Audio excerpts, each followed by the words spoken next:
of universities. Let me bring in Akello Misori over there, and you have a microphone. Just pass the microphone to Akello Misori, is the KUPPET Secretary General, to tell us, is this funding model practical for parents? Because I saw you looking at a fee structure from a university. Yes. It's on. It's on. It's on. Just start. It is not on. Is it? Okay.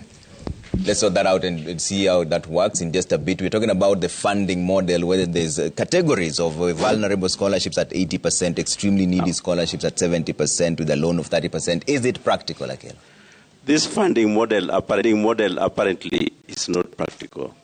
Why not? In my view, I think it is a way of ensuring that many students will definitely discontinue their learning, because the universities are already starved of resources, and therefore this is a model which is basically to generate funds, and once they fail to generate funds, they will force the learners to be out of school.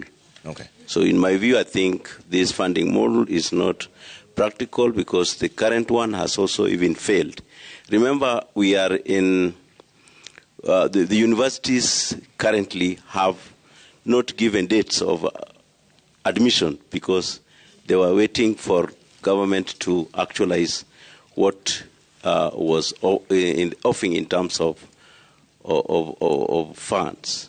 But now that it has been given them back in terms of to charge fees, we are likely to have many dropouts in this funding model. The fee structure you're looking at, which one is it, and what strikes you the most out of that? The fee structure that I have here is from Kenyatta University, and it has got clusters.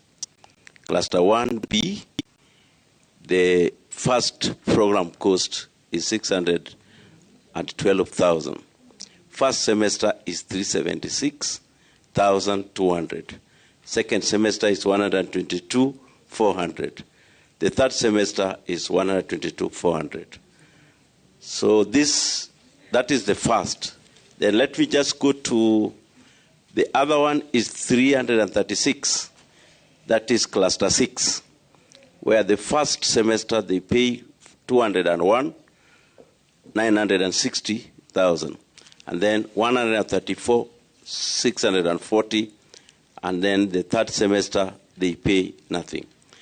In this kind of arrangement, and with the kind of situation that we know, I don't think the practicability of this is going to be realized.